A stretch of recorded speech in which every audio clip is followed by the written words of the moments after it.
All right, great.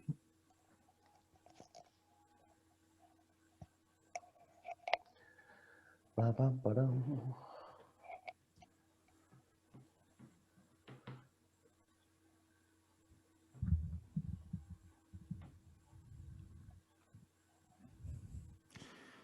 Any second now, guys. All right.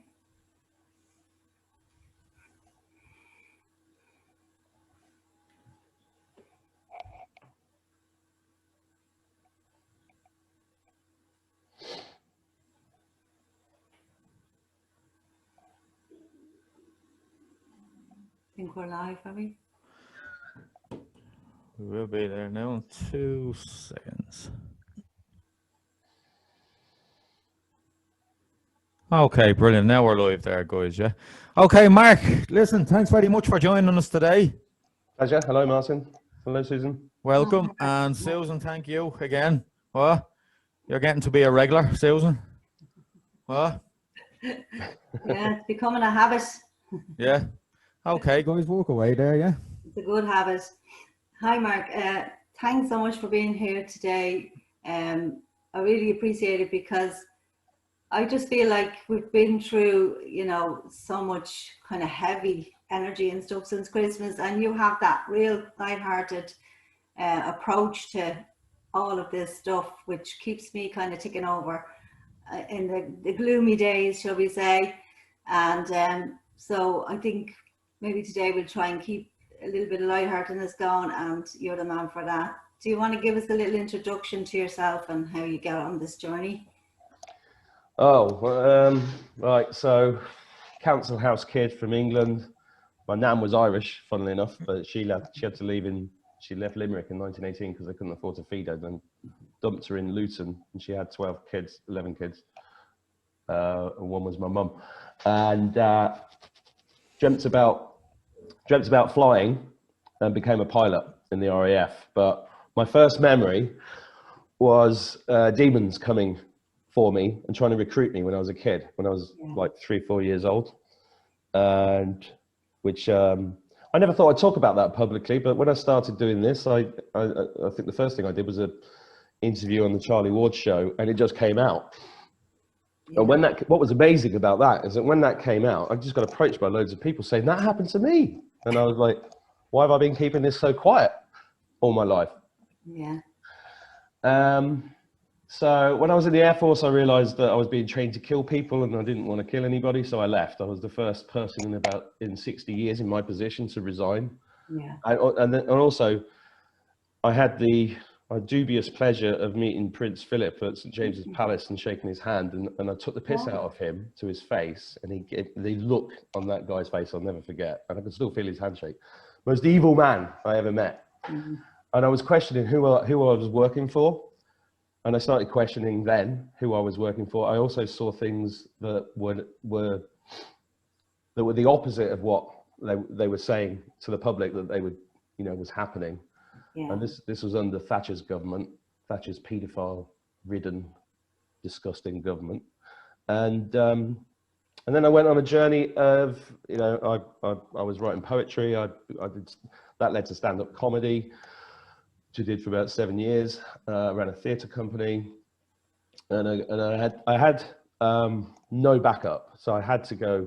And funnily enough, I couldn't get a job, right? So after university, I tried to get a job, and nobody would believe my CV. So I had to go into business. So I've spent the last 22 years being an internet marketer, which included setting up a very successful business in the UK.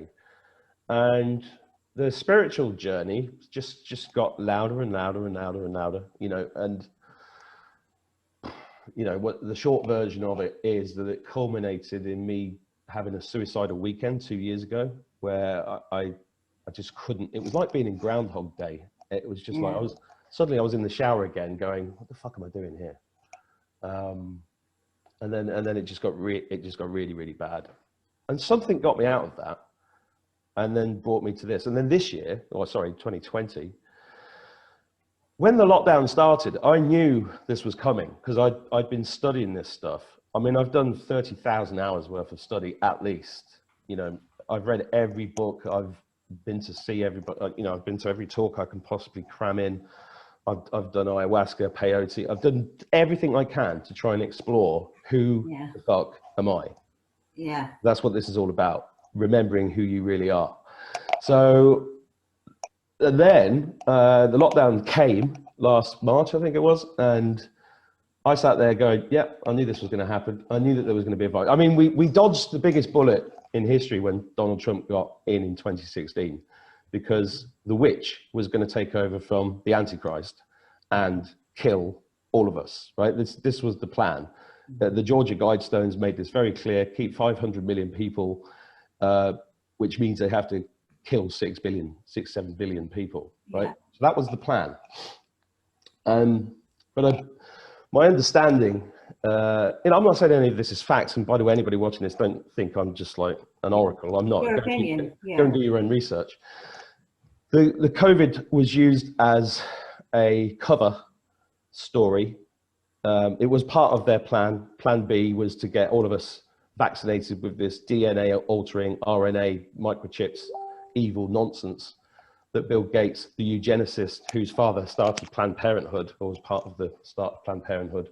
And the whole abortion thing is all about harvesting children and harvesting souls. And it was very clear to me that this existence on this realm that we call Earth is a farm. We are a farm, and we are food for demonic entities, basically, that are real. They're actually physically real, interdimensionally. We're multidimensional beings, right? Yeah. So I was at this very strong knowing that I was, I mean, if you go on my Facebook page, it says father of 5, demon fighter, freedom lover. Because I've had 50 years of fighting the devil, basically, and that's a very real thing. And I was shocked about a year ago. I had a medium reading with an amazing woman called Molly about an hour from here about a year ago, and she said the spirits are asking if you want to be an exorcist. And I was like, exorcist? I'm an entrepreneur. What are you talking about? But anyway, the lockdown happened, and then suddenly I started writing poetry again. And I've not written poetry full time really for a long time. And I was published 30 years ago, but it was never really a career. So, because I've had multiple careers, you know, I've been a pilot, a stand-up comic, a journalist, a businessman, blah, blah, blah. So I don't know, all those skills, and this is quite funny because all of those skills, and I think anybody watching this might relate to this, all of those skills kind of combined and all make sense. Somebody put on Facebook yesterday, does anybody else feel like their whole life has been leading up to this moment? And that's exactly how I feel. And what's been really interesting in the last couple of weeks is that I've been having like a life review.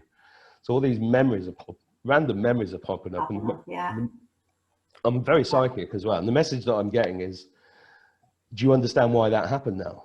And I go, oh yeah, I do. Yeah. And then it's like processing and moving on to the next one. So there's this acceleration in spiritual growth, because we are in the middle of the greatest war in history. The spiritual war has been raging for a very long time. And the demons, the Abraxas demon that had control of this realm for 1.5 million years in our understanding of time, that contract ended like 18 months ago. And Trump and the Q team and all of those guys, these good guys, have been, you know, saying we won, right? So the light has won, and so, some of us have been called forward, like you guys, to discuss this stuff. Whether it's to wake people up or not, I'm not sure, because if you watch any of my videos on my YouTube channel, especially the Abracadabra series, there's a kind of theory that the people in masks are all non-player characters. Which is a weird thing to say, because, you know, I mean, even Dolores Cannon said that they were background people. Yeah. And they're kind of fillers, I think. Yeah. And they're kind of woven into the matrix. But the thing is, this COVID thing has one thing it's produced that people need to understand is a huge amount of loosh. And louche is one of the things that the demons feed off. They also feed off us, literally, they feed off our children. So it's like what they do with adrenochrome and the children in the underground tunnels and the underground bases around the world, which people need to become aware of, because that's what's been going. And they've been taken out while we've all been at home watching RTE. Not me, but you know. Those bases have been taken out. And this evil has been removed, and the matrix is being undone, because we literally have been born into a prison that we didn't even realize it was a prison. And so this great awakening that we're going through right now is about that matrix being taken down and us realizing who we really are. And it's going to be amazing. I'm so full of optimism and hope. And it's difficult to talk about the fact that 22,000 children every single day, that's over nearly 1,000, that's more than 1,000, no, it's just under 1,000 an hour, every single day since World War II have gone missing. That's 1 billion kids. Yeah. And that is heavy as it gets. Yeah. So if you've got this, and that's one of the reasons why nobody believes it, because it's so outrageous, yeah, and so disgusting, nobody could believe it's possibly true. So they just keep conning us and conning us and conning us and conning us, you know, like the abortion vote in Ireland. Can you believe, you know, go back to Ireland 15 years ago and tell somebody then that there was going to be abortion in Ireland, you'd have, what? You wouldn't have believed it, right? Yeah. You know, and look how you get attacked if you're pro-life. I mean, how can you be attacked for being pro-life? It's like, oh, you anti-life? You know, it's just unbelievable how the satanic ministry has ruled this planet to such a level that we've and they've just conned us like beyond belief. We just, yeah, you know, you come on perception, really. You know, you choose to come into this realm as a spirit. We are spirits having a human experience, and some of us have chosen to come here to help save the planet and to manifest the future. So you know, a lot of the poetry that I've been doing is all about manifesting. It's like this future's already happened in my mind. And these timeline collapses that you're talking about are fascinating, because there are, you know, we live in a multiverse. There's multiple copies of this earth and multiple copies of us in the third dimension. And, you know, some of us are fighting demons in the 5th, 6th, 7th, 11th, whatever dimension. And that's happening all at the same time, because time doesn't exist. I've talked a lot. Well, that's good, because you know it's kind of the journey that we've been on this past year that really is so important, because if people don't get the story, they can't create the future, because the future can't have any of that in it. You know, we have to be now, you know, fully responsible for what happened, because we've all been going around with our eyes down, you know, instead of our eyes up and forward. And, you know, there's something that I sent a picture to Martin there earlier. If you wouldn't mind, Martin, remember the little picture? Do you have that handy? Which one was it?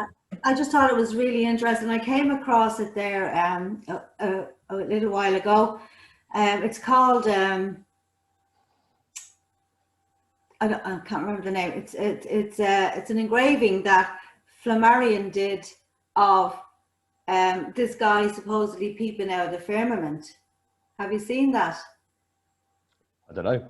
And it was done in 1888. Martin might be able to share. Yeah, I'll get it up now in a second. Yeah. And for me, that is it's really the whole thing of what's happening now, is that we're peeping out of the firmament. We're peeping out of the cage that locked us down, because we've been like enslaved into that whole draconian dark energy. And everybody has the illusion that they're creating something, that they're creating a home, they're creating a family, they're creating a life. But it's a deep illusion, a false sense of security. And that's about to now really come smashing down, you know, and you can see the matrix crumbling in on itself. Yeah. And that whole, that little picture, we'll get it up at some point. It's not that, you know, it's not relevant to have it right now. But I'd like to see it. Yeah, I think you'd be fascinated by it, because when I saw the picture, I actually thought of you and your guests, Juicy and Lucy, because I've always had the understanding that the fourth dimension is just time. It's the time structure that's been given to us, if you like. All the timelines that were ever created stay there, and we are, I suppose, a part of that creation of that timeline. And we are supposedly the only species that use time the way we use it, you know, as in 24-hour day, 7 days a week, blah, blah, blah. So that in itself is a form of enslavement, really, when you think about it. You look at Kronos, right? Father Time, that's Saturn. Yes. Right? So Saturn is the big issue. This is why every corporate logo on the planet is based on the planet Saturn. If you drive a Nissan, you've got Saturn in front of you. You've got Saturn on the front of your car. You know, if you look at Microsoft Explorer, it's Saturn everywhere. And the reason is because Saturn carries a frequency, because Tesla said we're in a firmament. He also said, if you want to understand the universe, think of it in terms of frequency. We are just energy and we are just frequency. Yeah. When I say just, I mean, it's quite amazing, really. We have this kind of think this is real. It's a huge concept, isn't it? It's a big concept.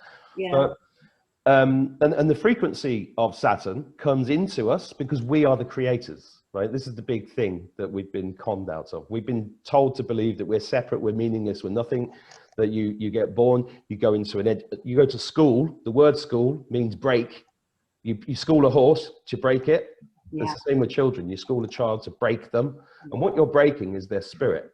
Yeah. So the kid gets broken, and then it gets convinced that what you've got to do is go to work, get a mortgage. The word mortgage in French means death grip, right? And then you die.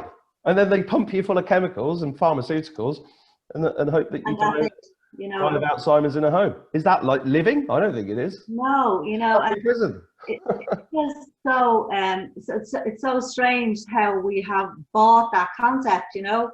And the other thing that really struck me through all this is, I know that you're probably familiar with lots of different, you know, the shamans and the witches, all this type of stuff that we've all been studying, I suppose, over the last few years, getting in touch with it and so on and so forth.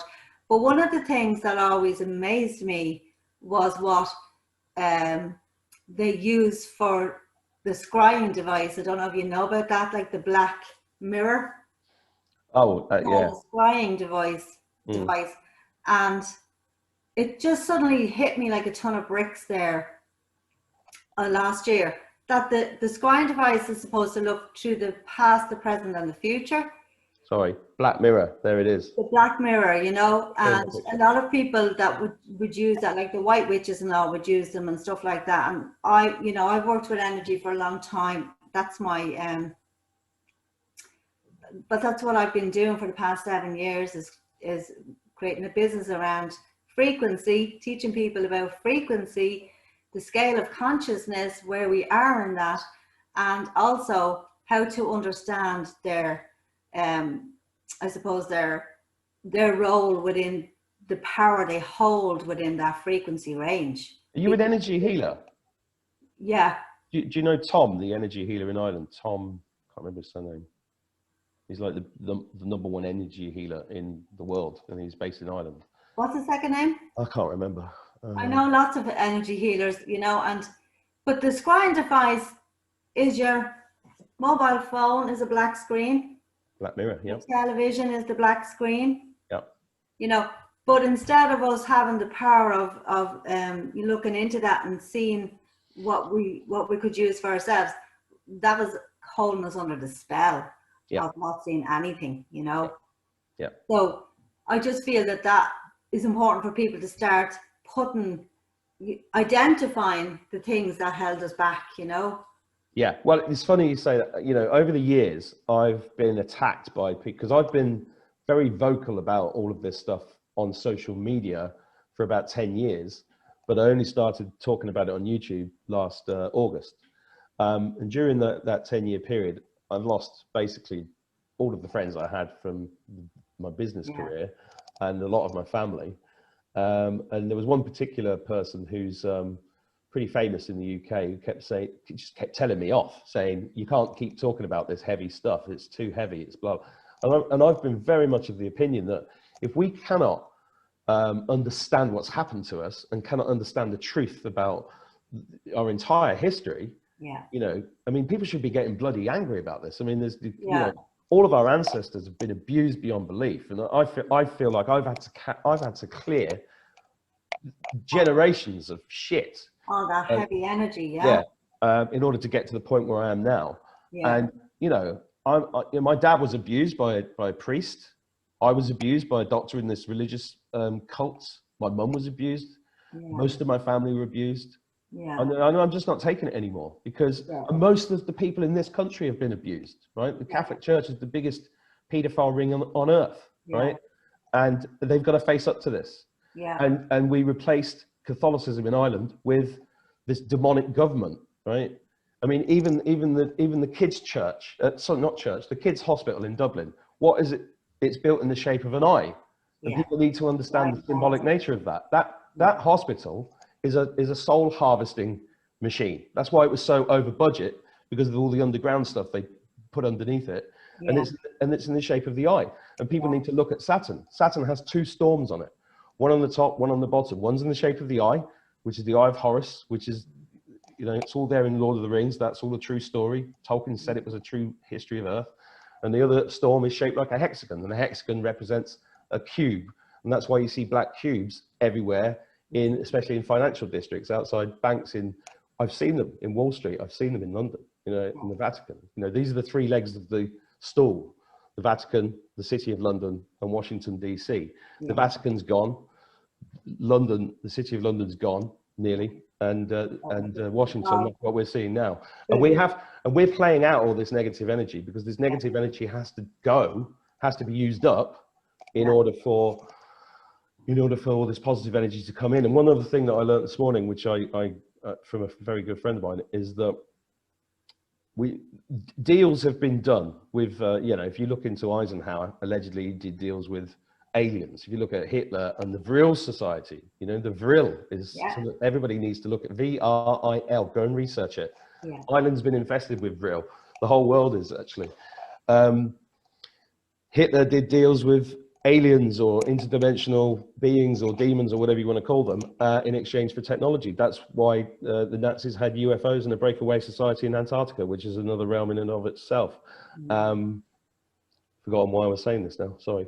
Well, we were talking about, like, you know, the black screen, like the black screen on your telly, the black screen on your mobile phone. All of these things are scrying devices to see the past, the present, and the future. But they had us under a spell.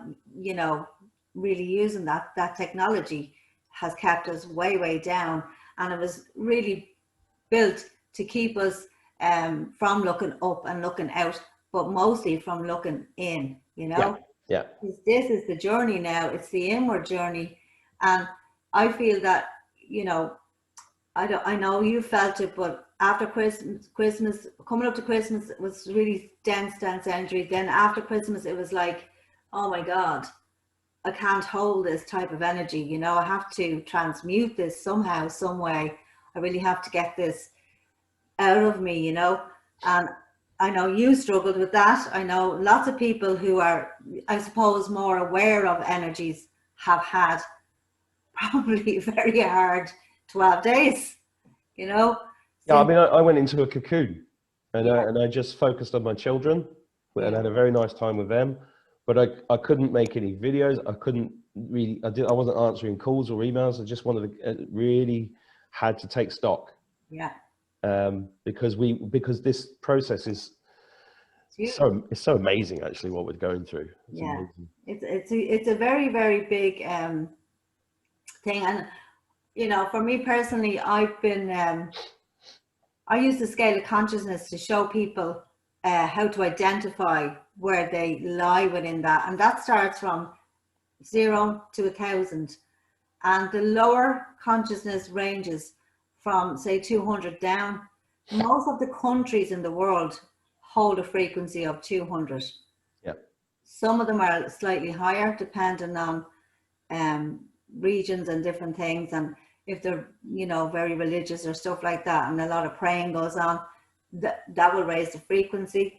Also, the lower consciousness is, for me, definitely represents 3D. Yeah. Then you get to 500, which Yeah. is love, unconditional love, and then you raise up to 1,000, which is enlightenment, you know.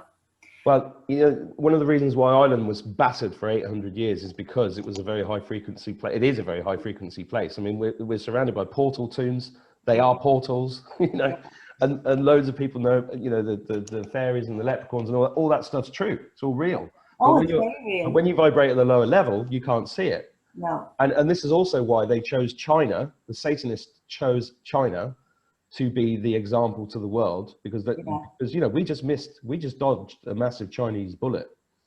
You know, people don't realize that the Chinese army was going to invade Ireland just a few weeks ago. And this is not about the Chinese people, this is about the CCP, because the CCP is a satanic organization.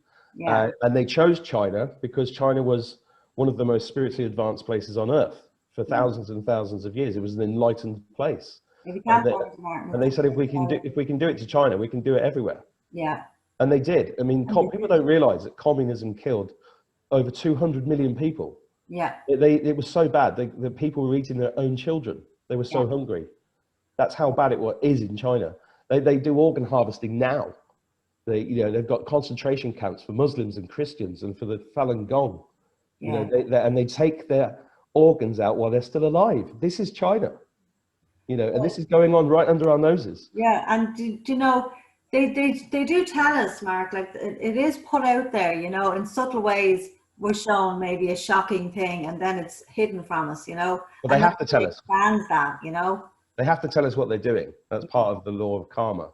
So it's like all these false flags. They tell us what they're going to do before they do it. That's why there were so many predictive things about 9/11, for example. Yeah. Don't worry, Martin, if you can't get it, it's no, I'm just having a connection problem here. That's all it is. Now, we can hear you fine and see you fine, all right, but it's just a connection between me Zoom and my actual screen itself, share screen. No problem. But, you know, I found it very interesting that you came to Ireland. Me too. Because Ireland, as you know, is supposedly, you know, where everything really, with the heart chakra of the world. Now, a lot of people would have you believe that Glastonbury or even Stonehenge is, but really the Boyne Valley is really the heart of the world. Uluru is supposedly the solar plexus, and there's all connections through different sites in the world which make up the supposed chakra system, you know. But there's been a lot of talk through the years, like people researching, and the pharaohs, which actually just means house. So pharaoh means house, so it would be house of the eye of Horus, or you know, the house of sorry, I can't think of the name, but in Ireland, we have the House of Orange, you know, the house of, which is really Pharaoh. Pharaoh means house. So we had the Battle of the Boyne with William and James, and they were supposedly representation of Horus fighting over the heart of Ireland. And there's supposedly apart from the Hill of Tara, which is another sacred site, is supposedly under the Queen's throne in England. Now, I don't know how true these things are, but I've seen a lot of documentaries about it, and also Newgrange, where we have the, you know, the solstice. You can see the light comes through on the 21st, and that's a very sacred site. There's supposedly, that is the site of where older than the Egyptian pyramids. Yeah, well, Carrickeel near here, they're supposed to be older than the Egyptian pyramid. Yeah. But, you know. It just amazed me that you moved to Ireland, you know, because I feel like you were drawn back in for this energy. Well, and Yeah, I was. And it took me a while to realize that, because your life doesn't look like this, you know, because I was living in Marrakesh for 4 years before I came here. And the reasons we came here were bizarre. It was actually my idea. I said, oh, because my wife wasn't very happy where she was, and her mother had just died, and the mum and dad live in Boyle, and then we split up as soon as we got here. And I was like, what am I doing here? I mean, I'm here because I need to be near my kids, and I love my kids, right? Yeah. But I was like, what am I doing here? You know, just how did I get here?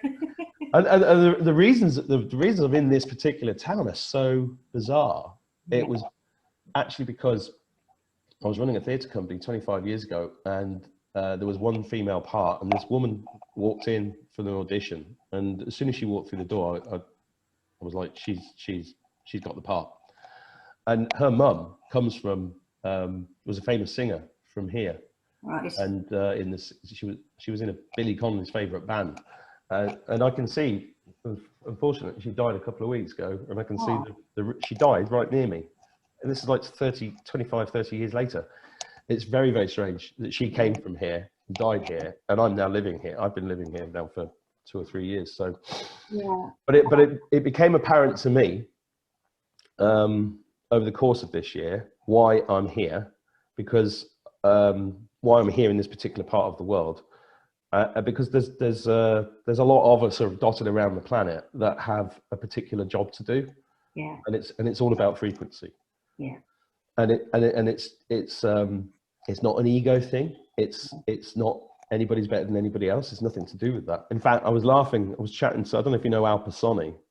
I was chatting to her last night, and we were laughing about the fact that, you know, God chose a couple of idiots like us to do this sort of thing. because your life is what it is, but there's a whole other life that you're living that is totally separate from the 3D. Yeah. And the 3D is the biggest issue is that people can't see beyond. That's why I wrote this poem at the weekend called Wake the Up. Yeah. Because somebody emailed me and said, why don't you write a poem called, and I was like, yeah, actually, it's time to be that direct. Yeah. It's time to be that direct. And what's really funny, if you look at the comments on YouTube, some guy wrote this morning, thousands of miles of underground bases. I think I'd have noticed. But this is the thing, you know, somehow they will equate anything you say back to something that suits their narrative, you know. Yeah. And you can't wake anybody up. Like I saying this for a long time, you know, if you think about it on a spiritual level, you have a journey, you have a soul experience here, you know, and I feel we're here to correct karma, you know, we're here to clear down old death and to recognize on a higher scale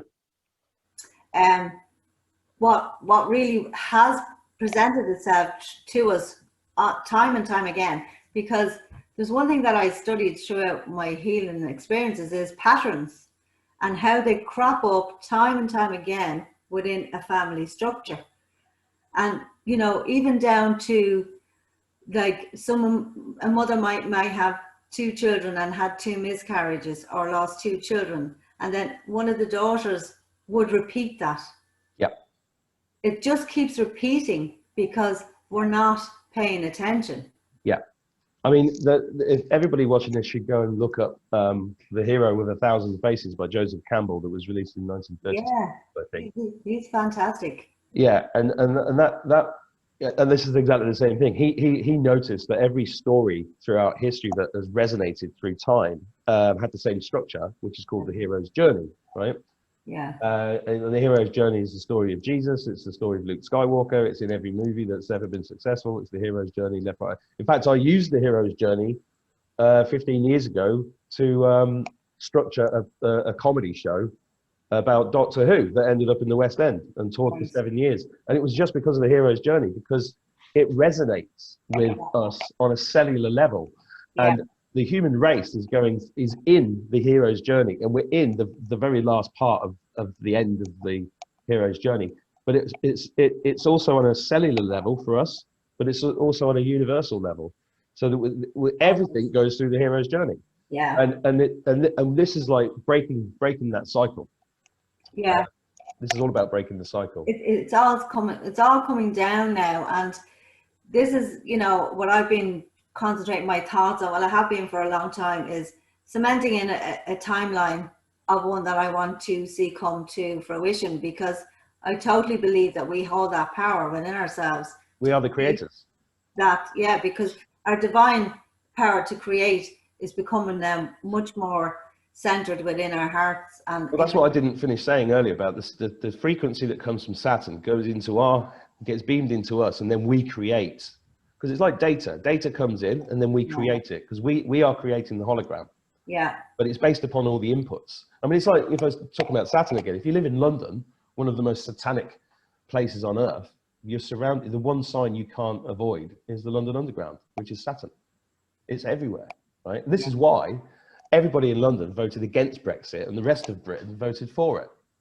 Because, you know, because if you're in London, you're bombarded by these signals. You have no idea it's going on. Yeah. You're bombarded by it all the time.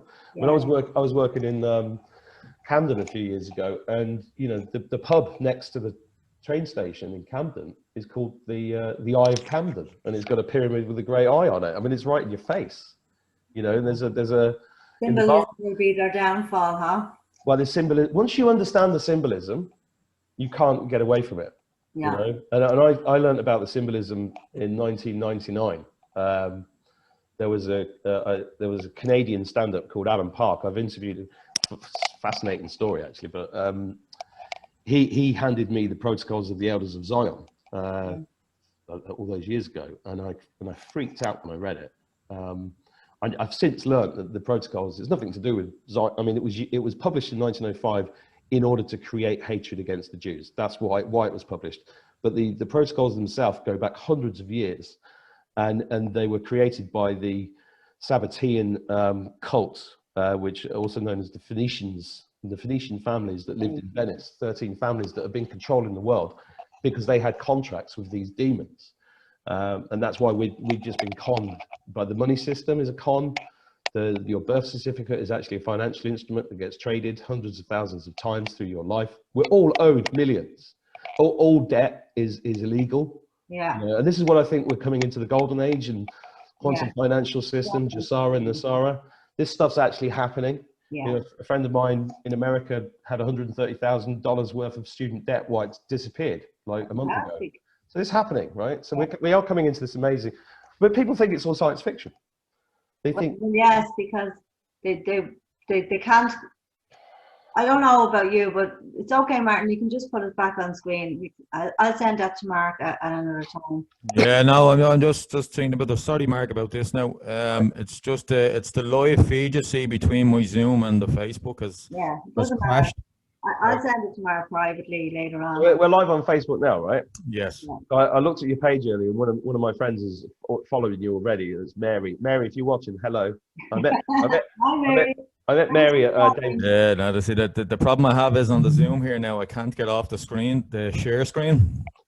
Oh, you can't get off it. So I can't get off it, so because the link between the Zoom and the Facebook and the share screen is there's some sort of connection issue, you know. Okay, no worries. So whatever's on my screen, people will see that and see you at the same time. All right. There's a load of naked pictures of you there, Martin. Did you want to show those? No, thank you. we keep that for when the truth comes out.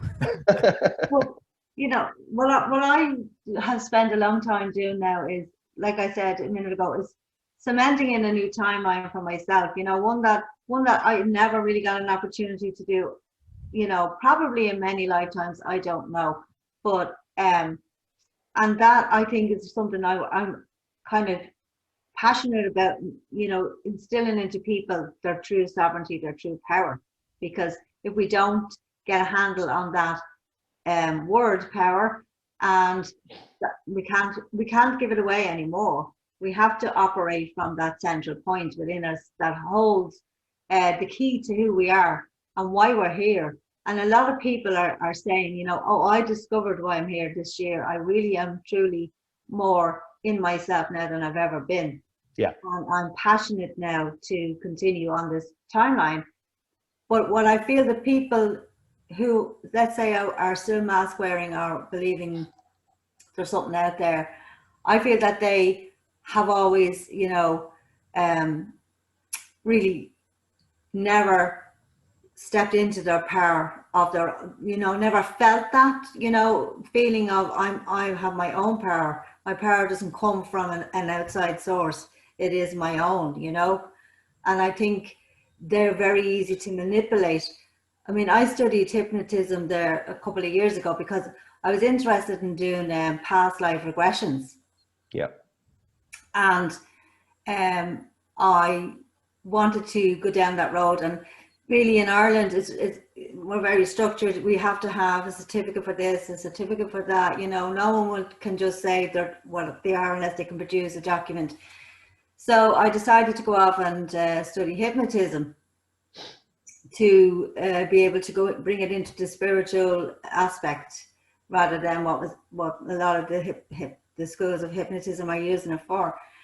But I quickly learned that it was an unsafe structure because there was this manipulation of the mind going on and the manipulation of the thought structure within you. And halfway through the course, I had an experience myself that really, I thought this is unsafe and I wouldn't be comfortable using this form of regression on anybody because I don't feel that it's like it opens you into, it brings you, it's like a time travel, say, okay? So you're being time traveled and you're having an experience, but all the experiences that you're being drawn on are supposedly your own experiences, yeah? And you have no real way of validating that, you know? So you go through this experience and it may have been a traumatic one or it may have been a beautiful one. And you may have discovered that you were a famous person in a previous life, or you may discover that you were a horrible person in a previous life. But what I found was that it plays a very, very huge role on the emotional body and the mental body. Yeah. And that if you're not guided after that has happened to you, it can really open up a whole nother can of worms. Well, it's interesting because I've worked in marketing for 20 odd years and I refuse to do NLP for the same reason, because I don't like being manipulated and I don't like manipulating anybody else. Yeah. And why I ended up in marketing, I have no idea, because I hate it. part of me hates it. But I think I did it because it was about I could make small companies compete with big companies. So I like the democracy of that. But for the same reason, I've been very, very mistrustful of people that channel stuff, and because that's part of the matrix. So when I started realizing this, I was reading. Have you ever read any Stuart Wilde books? Have you heard of Stuart Wilde? Stuart Wilde, no. Stuart Wilde, you should look him up. He was one of the funniest guys I've ever seen, and just an amazing guy who he made millions in the 60s from jeans, and then when he was 28, he threw away his Rolls Royce key and the key to his apartment in Chelsea, and he just wandered the earth trying to find out the answers to everything. And he paved some very good paths. And he wrote this book called The Infinite Self. Right. And he alluded to the mystery schools. And I got very, very interested in the mystery schools because this is the secret knowledge of the earth that has been kept from the plebs, i.e. us, right? And the secret societies can, know all of this. They understand all of this. They use magic, not just black magic. Magic is real. This is a magical universe, right? And in the mystery schools, I learned that this earth that we've been on is a facsimile of the real earth, which is far bigger and much more colorful and much more beautiful and harmonious. And basically, Abraxas, Lucifer, Satan, whatever you want to call it, created this facsimile, and it's a soul farm. So we die, our spirits leave, go to heaven, and then come back, but it's not the real heaven. And we've just been recycled and recycled and recycled because they feed off us. They feed off our loosh energy, which is what COVID's all about. It's loosh. It's the food equivalent of rummaging in the skip for food. The filet mignon is unfortunately the children, but Unfortunately, it's definitely, yeah, and that's a collect. You know, you're talking about karma clearance. That's something that the human race has to face up to because we've allowed this to happen. And I don't know if you've watched any of the videos with 107. Yes. Yeah. So Wan talks about the fact that, and I agree with this 100%. The reason we're going through this pain and the reason we're going to have this great awakening and the reason we've had the COVID and everything else is because collectively as a species, we need this to be etched into our psyche so deeply that we never allow this to happen again. Yeah. And that's the reason why this is a painful process. Yeah. And I think it's going to get madder. I mean, we've only got how many days before he's got his deadline? It's on the 20th, Yeah. right? So Well, this is the most exciting. On D-Day now, you know. 8 or 9 days in history. And isn't he conspicuous by his absence at the moment? It's just Very incredible. Yeah, our 10 days of darkness, I think, is him not being present, you know. There you go. Look, the best, What's that? the best is yet to come. The best is yet to come. Yeah, there's my poem. It's too small to read, but I got myself. I was trying to get, you know, I wanted to play a poem there, but you did get smacked in the hand for that, so we weren't able to do that. But you know, the creativeness that's in you now, I feel, you know, you're really channeling that now on a very heightened scale. You know, like the words you're using, the symbolism, you know, within your videos are very, very direct, to the point, but they resonate on a very, very strong level within the psyche, you know. And that in itself to me is a huge awakening tool for people, because even if you only heard that once, you know, when you hear something like that, you walk away and you repeat some of those words like a song, you know. Well, it's funny you say that, because I was told to write them like songs. Yeah. And I went, you know, I wrote this one called Last Stand in Dublin after I'd been on one of the marches last year, which was an incredible I love that one too. Yeah. And sorry to everybody watching for my. Have we gone? Can't see our faces anymore. Sorry. Are we still there? We're still here. Yeah. You disappeared. Can you see us now, Mark? Can you see us? I can see you, but I can't see me or Susan. You can't? Okay. When I was writing that poem, my apologies to anybody that's seen that and I mispronounced Tuatha Danann because I couldn't. It doesn't matter. We all knew what you meant. I couldn't say it. I tried to say it properly so many times, it just came out wrong. In fact, I have a souvenir from that day here. There we go. This is in the video. I don't know if people can see that. Oh, you have it. We are always free. A bit of Irish there as well. Yeah. So this is manifesting in my kitchen, right? Yeah. So yeah, the structure of the poems is deliberately to be like songs, to be easy for people to latch onto. They're simplistic in their structure, and that's a deliberate thing. Yeah. And there's also humor in them because these are heavy subjects. Oh, they are. And I truly believe that humor is like a steel fist in a velvet glove, and you have to soften the blow because some of this stuff is so heavy. That's why they've got away with it so long, because people just don't believe it's real. Yeah, and also like on a harmonic scale, you know, the frequency of words, you know, resonates very deeply within the whole soul structure. But also, I write a little bit myself, and I've written some poetry through the years, and for me, the power of words was always really symbolic for me. It really held a strong resonance in me from a very young age. And I used to sit, you know, reading books that were far too advanced for my age.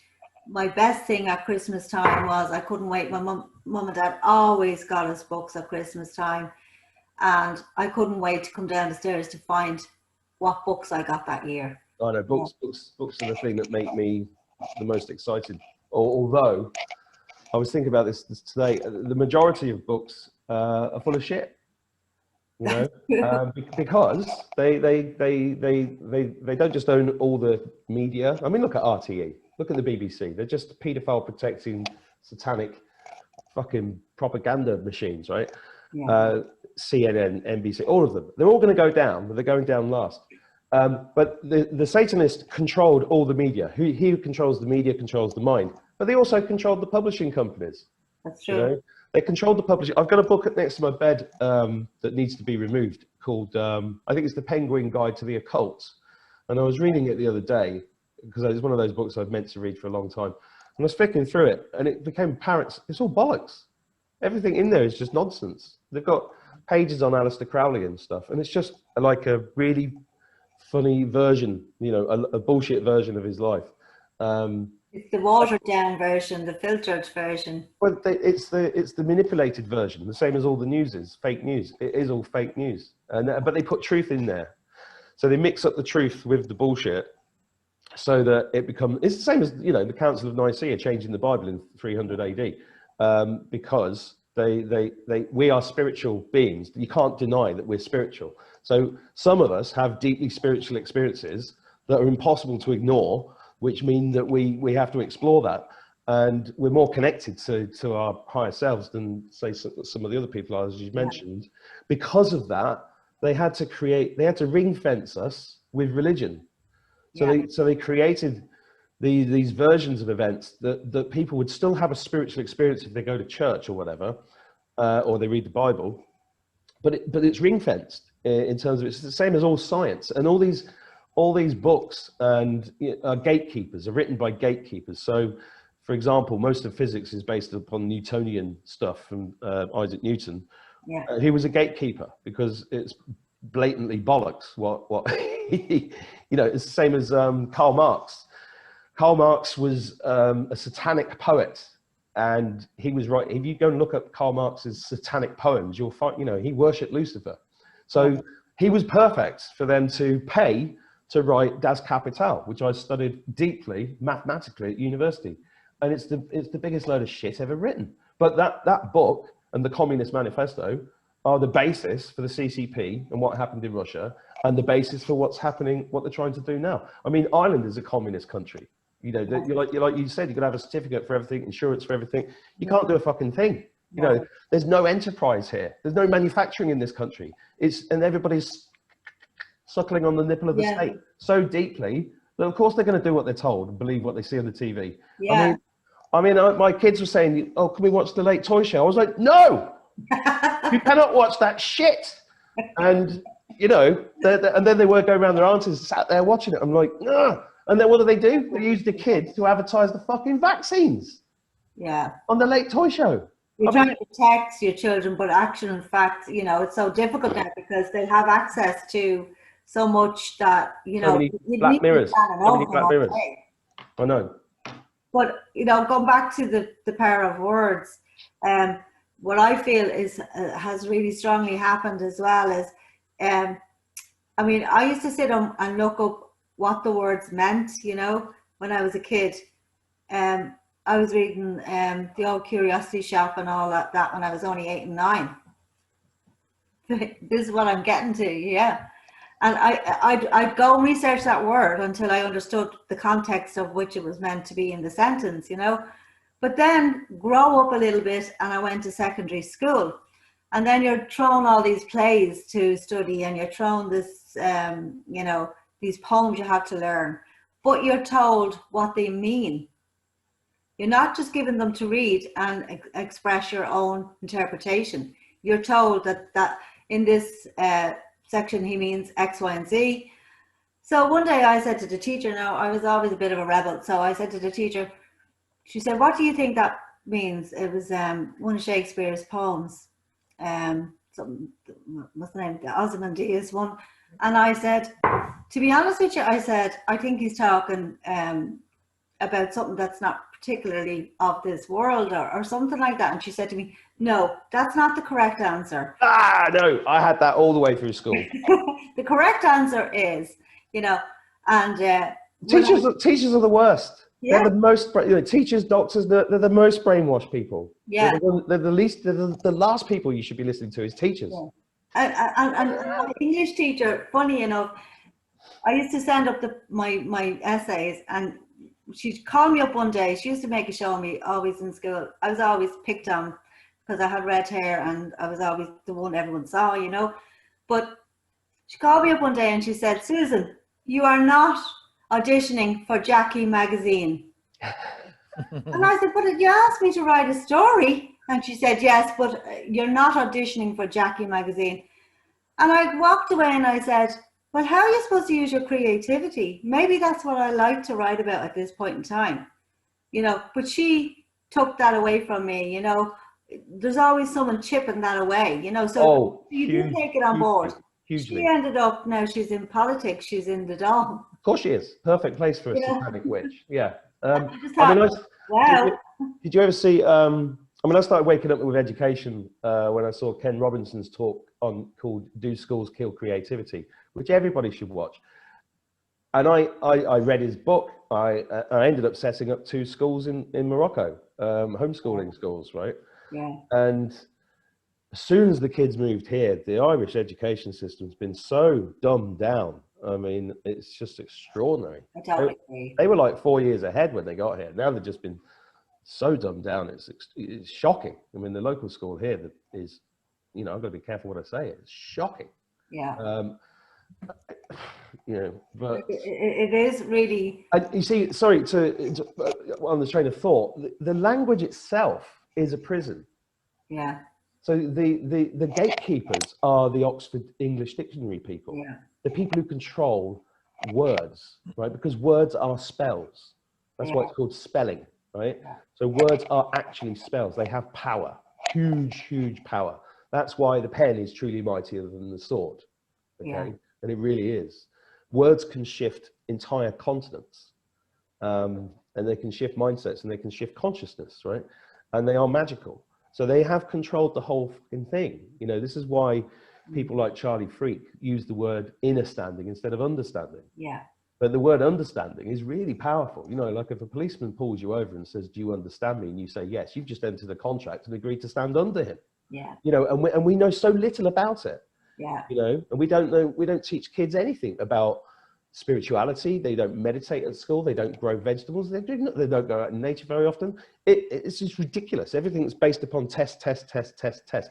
And if any, you know, we've got to change this. And I think the quantum financial system is part of the answer, because people don't really know what this is, but essentially within the quantum financial system, as far as I understand it, we can take the same technology and put it into education. We can create a quantum educational system. Yeah. We can create a quantum voting system, which is what I think they're going to do to prove that Biden didn't win. And the way it works is that the money itself will know if your intentions are good or bad. Yeah. And it will know if it belongs to you or not. So a quantum financial system, it instantly will get rid of all corruption and all theft. Yeah.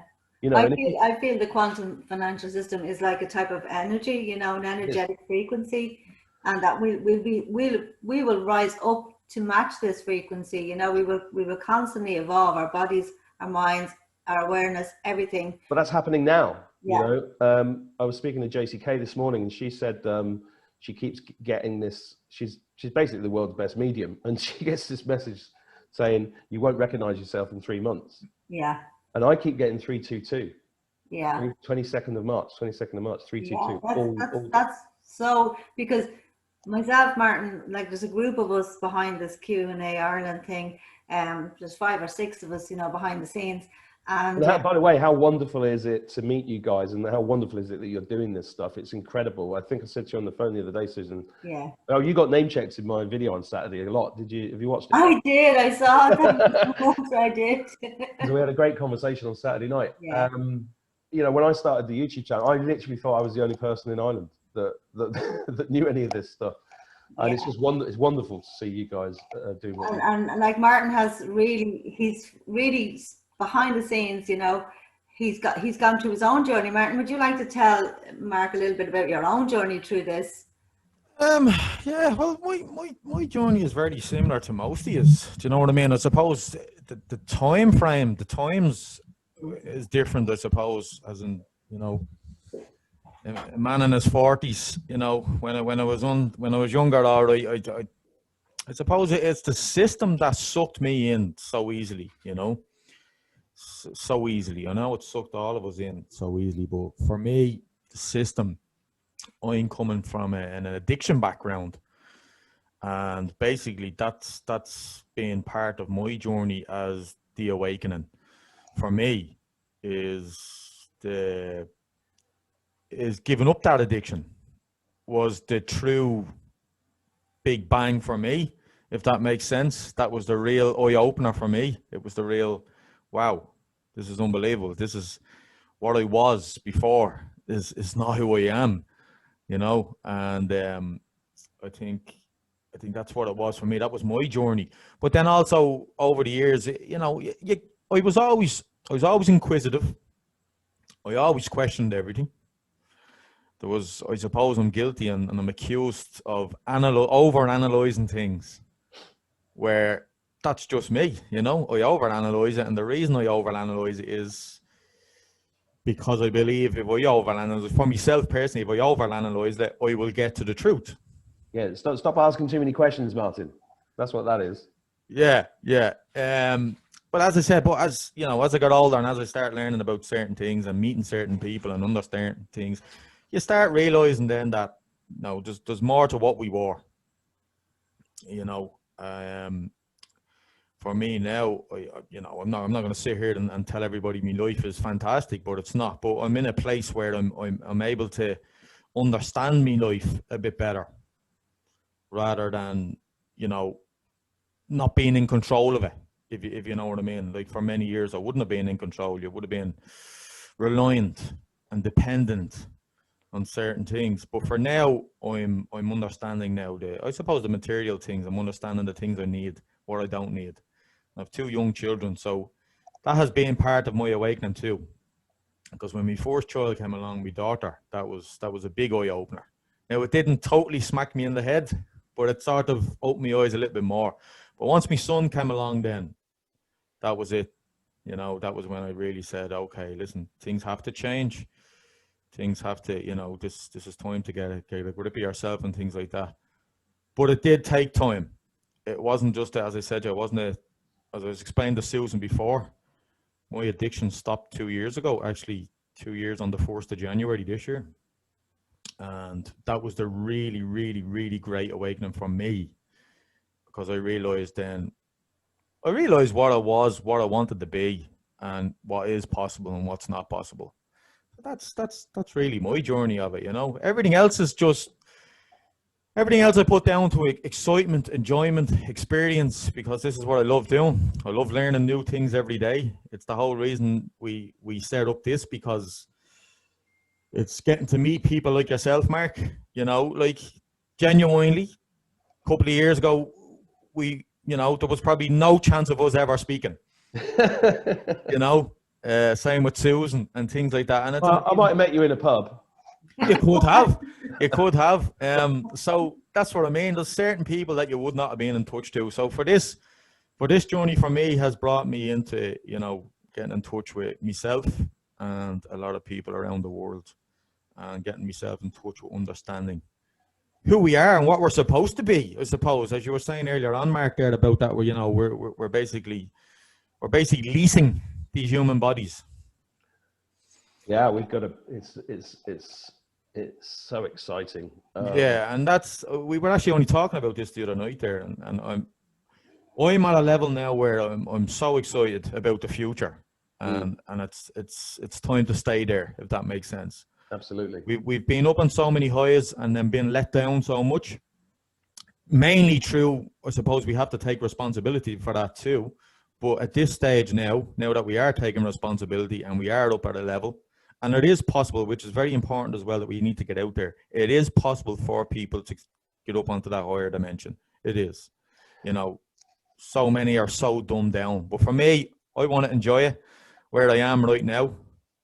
Some, as like Susan would say, would be spiritually, you know, psychologically, mentally. But where I am right now, I want to embrace it. I want to enjoy it, because I know it's suiting me. It's suiting my life. It's suiting my children. It's suiting my partner. and it's suiting most of me family. Oh, that's interesting because you know one of the observations I made about this country when I first came. Well, I've been coming here for 30 years, but it's people are very afraid of standing out and being outspoken about anything, aren't they? You know, because they're going to get slagged off or whatever by somebody who knows them very close. It's like, you know, I was on Tinder a couple of years ago, and you go to London, you're on Tinder, there are millions of people. Here, nobody, because they don't want to be seen. That's why everyone's single, Mark. Well, exactly. They don't want to be seen. You know, trying to, you know, and I don't know. I feel like I've met some incredible people by doing this work, and I don't get spat on in the street, but I do get dirty looks from people that know what I'm doing but keep it very quiet. Yeah. So it does take. What I'm trying to say is, it you know, we've all had to go. We all have to go through this I don't know, death of the ego, or get to the point where you literally don't give a damn what anybody thinks about you. Yeah. And I think that's really, really important that people need to get to that stage, because there's a load of sleepers out there that are watching from the sidelines, and it's time to not do that. It's time to actually stand up. You know, it's time to say no. It's time to become who you really are, become a sovereign being. You know, if you own a business and the government's telling you to shut down, that's not the law, that's a civic demand. You can say no. And then if the inspectors come, listen to them, take their fine, throw it in the bin, open up the next day. Just keep opening up. They can't actually do anything if we all rise up. Yeah. You know, there's very few of them. There is very few. Right. I mean, we said this at the very start, myself, Martin, and the other three girls behind the scene. You know, we spoke about it, and this was when the protests were supposed starting off, and I said, look, there's no point in protesting, because unless the businesses are willing to stand up and do what they have to do, you can stand on that street all day long, because it's not going to change anything. And the businesses didn't do that. They all complied, you know. Yep. And once you're complicit in anything, you know, you really have to understand that you're responsible for what that complicity is doling out to the rest of us, you know. Because if you go into a shop and they say you have to do this, they are still complicit within what's going on, you know. So everybody was going to have to start taking responsibility for the part that they're playing within the matrix at the moment, when things start to really become fully to light. We all have to step up and take responsibility for whatever part we played within this role that has brought us to point zero.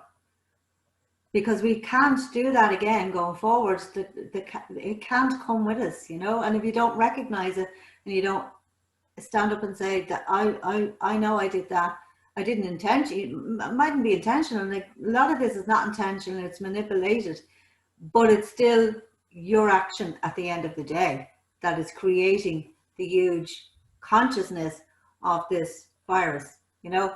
So everybody has to really stand up and say, I did play a part in keeping that going, or whatever we do, as well as other things within our own lives and our own journeys. Because if you can see that you have the power within you to then acknowledge that, but purposely create something of the opposite scale, well, then we're going to end up with a wonderful place if everybody did that, you know. Yeah, I think Very, very quickly as well. Sorry, Martin. No, go ahead, Mark. Go ahead. No, just saying it would happen so quickly, people wouldn't believe it. Yeah, and that's what I was going to say there. That people have to understand. And we're so dumbed down at the moment in this country, especially, that the fear factor is there. I mean, we talk about chemtrails and things like that. Like, you know, I think that they're flying around in the skies with buckets and barrels of fear, you know. And I'm not going to sit here and say I'm fearless or anything like that. You know, I'm genuinely, I've lived that life on a personal note. I've lived that fearful life. I'm not going to say I don't fear things now, But I'm more open-minded to things now, and more understanding of things, and understanding what, you know, how to get yourself out of that fear situation. You know, I think fear, in my opinion, fear is a good thing. It's a natural thing. Through my experience, it was a natural thing for me to help me cope through certain things and stuff like that, help me open my eyes through certain things. But I think there's a lot of people out there that are so dumbed down through fear. And it's the fear of everything. It's not just the fear of death. It's the fear of everything, the fear of consequences, the fear of every tiny little step that they take. It's not going to be the right step for what other people think. Mm-hmm. So, you know, when we realize that that step that we take is for us, and when we take that step, it's the only way I can put it, is when we take that step and then stay and not take that step back, is when we realize, wow, we can do it. Mm. Guess what? Now we might be able to take another step, and another one, and another one, and so on. And that's, you know, for me, how do we get people to that stage? I know they have to do it themselves, but so many people out there today are so dumbed down. How do we get them out of you know, it's about people taking responsibility for learning their own stuff and researching. And this is the genius of Q, right? Q is not a right-wing conspiracy movement. It's not a cult. It's simply military intelligence leaving clues for people to work it out. Mm-hmm. And the QAnons, we owe them a massive debt, because they've gone and pieced it together over time. And that is just genius, because the only way you can, you know, if people listening to this going, no, the guy's a nutter. And I understand that, and I don't give a shit. But hopefully, you know, one stray sentence will make them, you can't unsee, you can't unhear something, right? So if people have to take responsibility for doing it themselves, I think that is a major issue, Martin, because it does actually come down to fear of death. All fear comes down to fear of death, and they've programmed fear of death into us. Yeah. Right? They've programmed us to be nihilistic. This is one life, that's all you've got, and then when you die, it's all over. They've programmed us to believe that, and it's bollocks. It's just all bollocks. Wow. You know, I think we are going to need a massive event to do the proper waking up. I think some of us have been awake, and I think our work has only just started, because when, you know, I saw thousands of spaceships in the sky last week, thousands of them, and they were cloaked, and then they disappeared, and it was like they were saying hello, and I was like, whoa, that's interesting. You know, there's shit going on that we have no idea about. You know, is it going to take thousands of spaceships in the sky showing up to everybody? Is it going to take the internet being closed down and President Trump doing an emergency broadcast and then just explaining all this? If either one of those things is going to happen, then our work's just begun, because everybody's going to be freaking out. Yeah. We're kind of on the precipice of the cliff now, you know. We're approaching I can feel it. Something has to give. We don't know exactly what it will be, but when that gives, the dam is going to break. And I know they use the Three Gorges Dam as the whole reference through the whole of the Q movement has been watch the water, watch the Three Gorges Dam, all of that. But in my mind, that for me, that means, you know, we're, in a metaphorical way, we're coming back to like the flood of Noah, where the floodgates are going to open. Everything we once knew is gone, and we have to rise up out of that, like, and really start to not just swim, but you know, stand up, rise up like the phoenix, and just overcome it all. You know. Did you see that, Susan? That you know, Lynn Wood.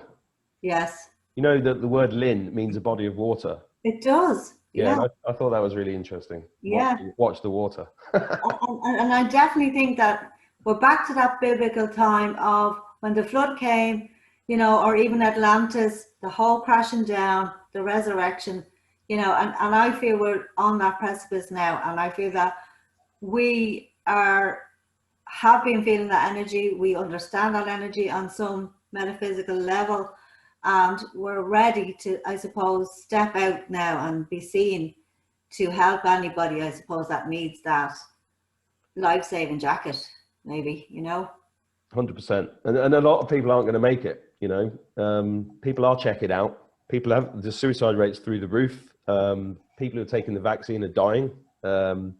People are just dying generally, even though the death rate is lower than it's ever been, which confounds the COVID believers.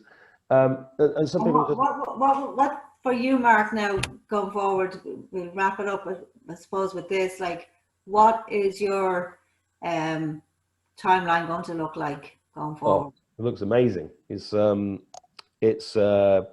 think this quantum financial system is definitely happening, and the reason it's happening, and people don't really understand what it is, but apart from the metaphysical type of money, it's also a revaluation of all currencies across the globe, and it's the elimination of all debt, and it's the elimination of most taxes, because all tax is theft. Most of our taxes have been used to fund this child trafficking network and these deep underground cities, and they're not just bases, they're cities. Yeah. And all this advanced technology is going to be released. Tesla had thousands of patents 100 years ago. You know, free electricity, it was robbed from us. You know, if you just have free electricity, poverty is eliminated overnight. The technology to travel anywhere is very, very quickly is already there. There's an American general on YouTube saying that they've got technology to get from New York to Sydney in 10 minutes, you know, already. Yeah. It's just been hidden from us. That'd be fantastic. Yeah, you know, and underground, they've got maglev's trains that are going between New York and London in like 20 minutes. This technology has all been hidden from us, right? Yeah. You've only got to look at the car. You've only got to look at the motor car. It's exactly the same as it was 100 years ago. There's no difference. Yeah. And then look at the phone.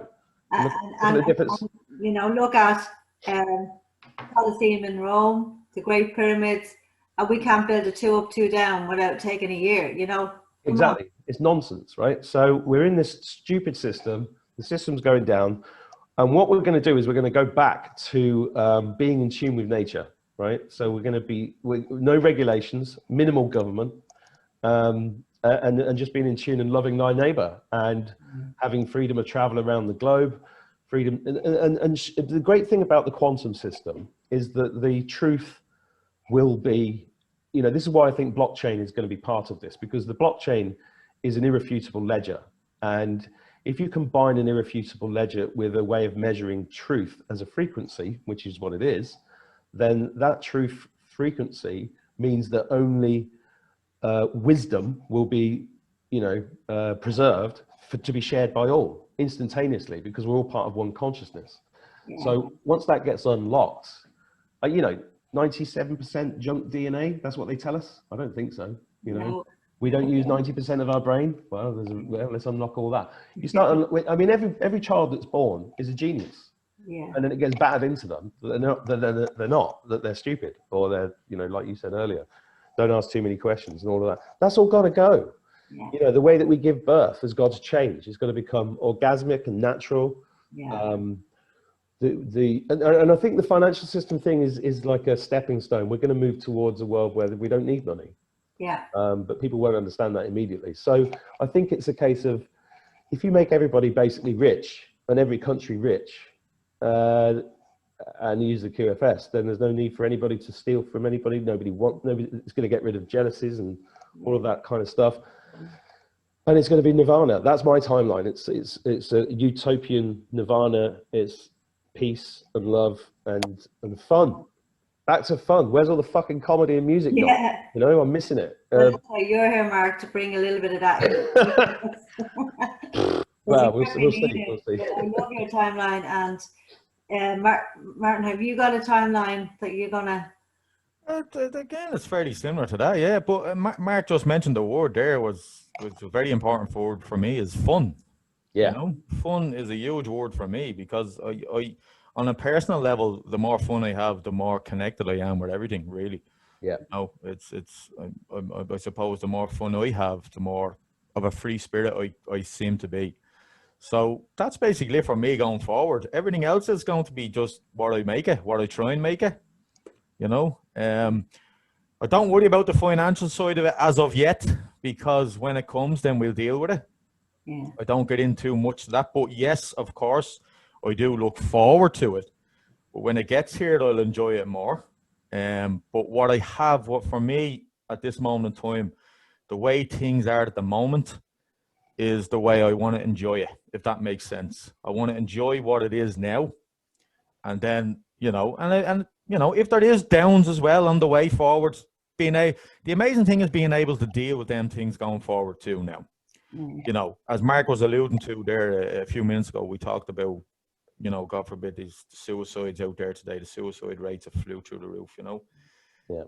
It's because, it's obviously we know it's in mental issues and all that and pressure and things like that. But, if people could just realize that even if there's not something, if it's hard to explain, even if you could have something inside your brain that is even imaginary, that there's a possibility of it. It's something to hang on to. It's something to hold on to. It's something to look forward to.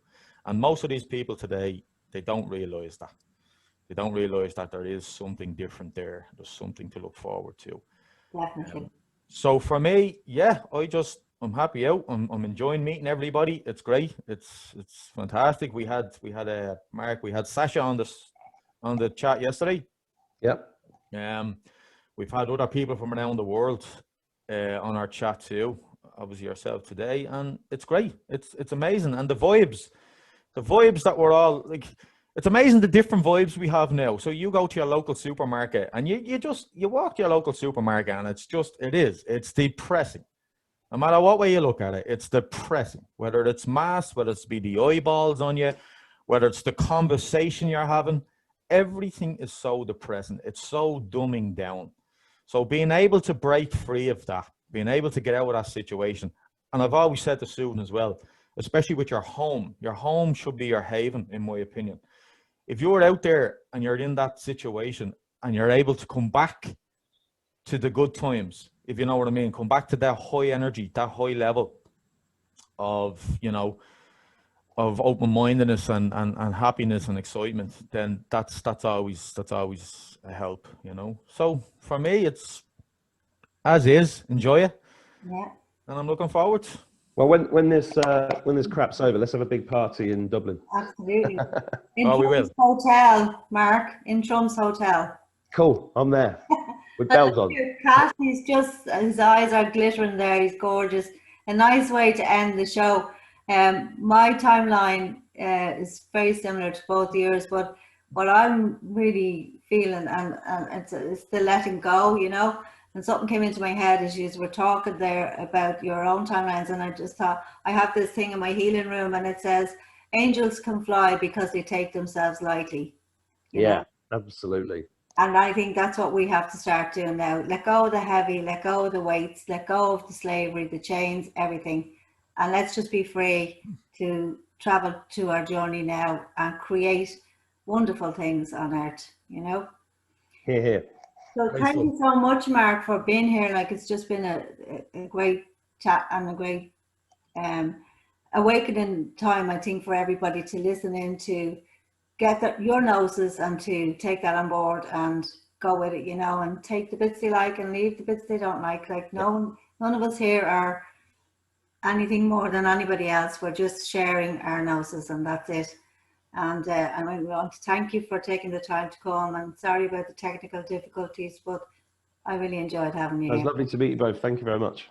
Oh, Mark, thank you. Yeah, again, thanks for coming on the show, and hopefully again in the future we can get you on. Yeah, anytime. We'll be in celebration mode. Yeah. I can't wait. Can't wait. I'm ready for a party.